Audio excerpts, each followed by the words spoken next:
अंग्रेज यहां आए उससे पहले आक्रांता, बलात्कारी, लुटेरे मुगल यहां आए। यह अजीब गरीब बात लगती है मुझे। मुगलों ने जो किया उसके बारे में मैं कहना कुछ नहीं चाहता। अब कुछ लोग मुगलों को अपना बाप मानते हैं और कहते हैं वो हमारे बाप दादे थे। अब मैं उस बहस में भी नहीं जाना चाहता, लेकिन एक सवाल मेरा है कि मुगलों के जाने के बाद उन्होंने क्या क्या किया, ये सारा इतिहास है। ये बात अलग है कि देश का पहला शिक्षा मंत्री हिंदुस्तान का सबसे बड़ा फ्रॉड था, जिसका नाम था मौलाना अबुल कलाम आजाद।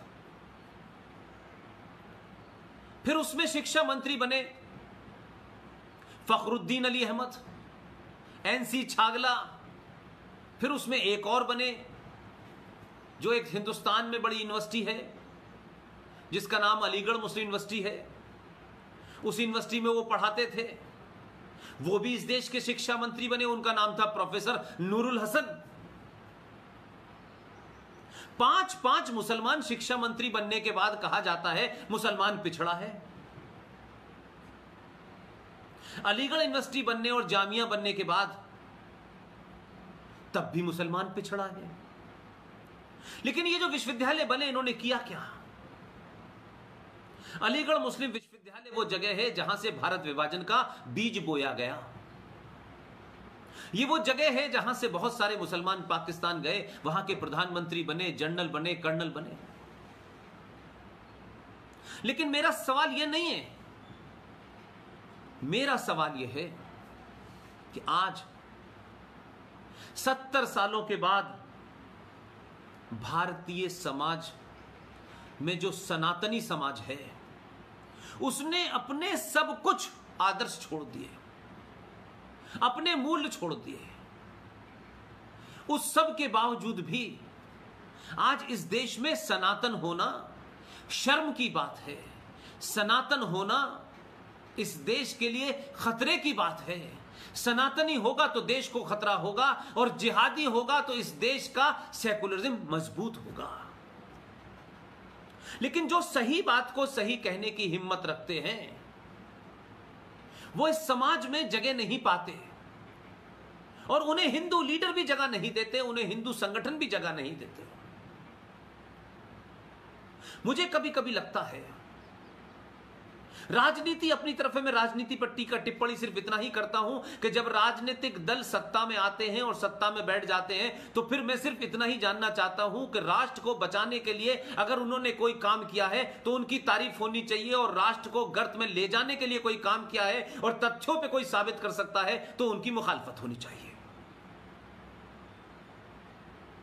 लेकिन सवाल सबसे बड़ा यह है कि मौलाना आजाद से लेके फखरुद्दीन, और फखरुद्दीन से लेके एमसी छागला, और उसके बाद में प्रोफेसर नूरुल हसन सब रहे। तो आज शिक्षा जिस मोड़ पे पहुंची है, उस शिक्षा में लुटेरों को, जिन्होंने इस देश को गुलाम बनाया, वो महान हैं। जिस महाराजा छत्रपति शिवाजी, जिन्होंने मुगलों की हुकूमत को रोक के रखा और नाकों चने चबाए, आज उसी प्रोफेसर नूरुल हसन, अलीगढ़ मुस्लिम विश्वविद्यालय का जो प्रोफेसर था, बाद में भारत का शिक्षा मंत्री बना, उसने इरफान हबीब और ऐसे लोगों को, एक मोहतरमा है दिल्ली के एक बड़े विश्वविद्यालय में प्रोफेसर रह चुकी हैं, उनका नाम बार बार लेकर के मैं उन्हें जिंदा नहीं करना चाहता, वैसे वो जीवित हैं। इन सब को इतिहास लिखने को दिया गया और उन्होंने लिखा कि शिवाजी पहाड़ी चूहा था और औरंगजेब बहुत महान था, टोपी सिल सिल करके अपना जीवन चलाता था। यानी झूठ की वो पराकाष्ठा की कि भारत विभाजन के बाद जो भारत में मुसलमान रह गए, उन्होंने गजवाए हिंद और दारुल हर्ब से दारुल इस्लाम बनाने का एजेंडा जारी रखा। और जो आदमी इन लोगों पे सवाल उठाए, तथ्यों के साथ उठाए, रेफरेंसेस के साथ उठाए, वो कम्युनल है, वो माहौल बिगाड़ रहा है, उसे गिरफ्तार करो, उसके फेसबुक पेज को रोको, उसके यूट्यूब पे भाषणों को रोको,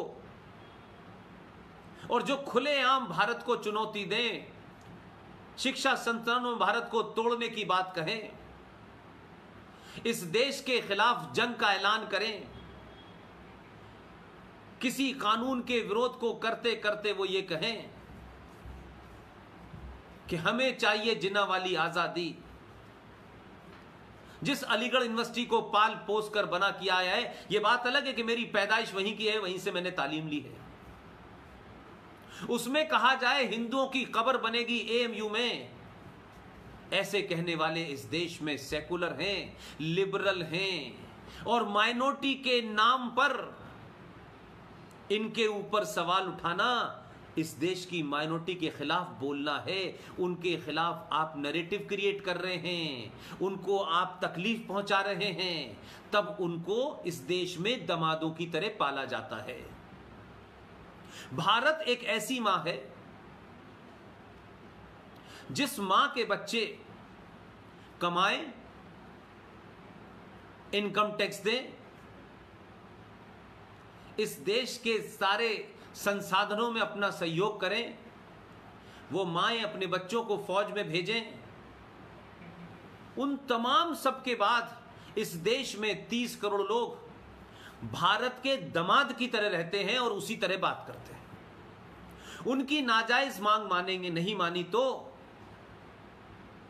वो भारत मां रूपी उस मां के खिलाफ खड़े हो जाएंगे। ये एक ऐसे दामाद हैं कि इनकी अगर डिमांड नहीं पूरी की गई तो वो आपकी बेटी की हत्या कर सकते हैं, मार सकते हैं, उसे टॉर्चर कर सकते हैं। यहां वो बेटी भारत है, वो मां उससे शिकायत भी नहीं कर सकती।